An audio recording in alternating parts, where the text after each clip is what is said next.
I think one of the things that I think is so important is we are so far away from our environment and land and the natural environment around us to understand another system like the beehive and the whole life of the bees and how they have operated for, I think it's millions of years, just connects you in a way that I think draws you back to the earth and doesn't, it makes life so much more real.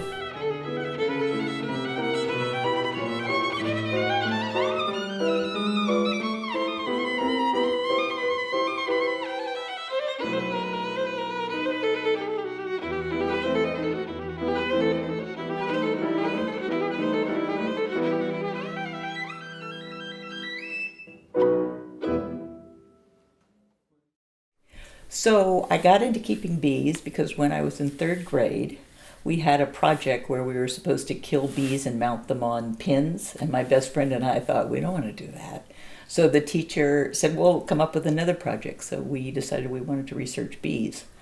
And so we did. It was fun. It was no big deal. But in the back of my mind, I'd always wanted to keep bees. And when I hit 50, I realized if you don't get the bees, you won't keep the bees. So I ordered the bees and I started from scratch.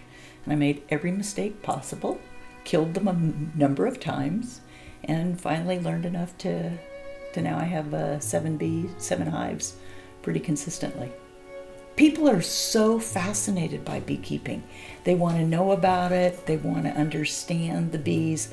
There's so many misconceptions of bees.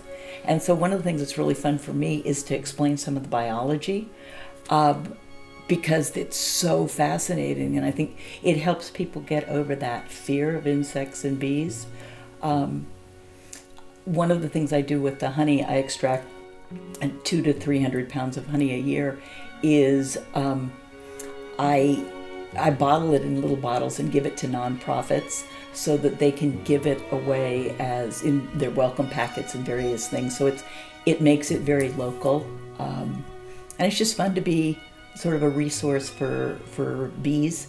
I've had some really wonderful interactions with people that I wouldn't have had if it hadn't been for the bees.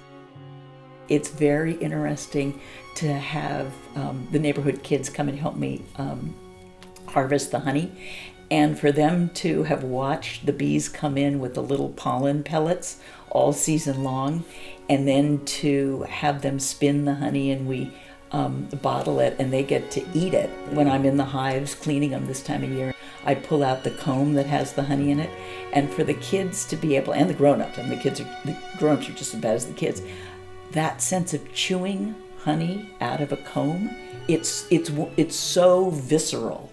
It's not like anything else you can do. And I think that's the thing. It's the potential, the perceived risk is so low compared to what you get out of the experience.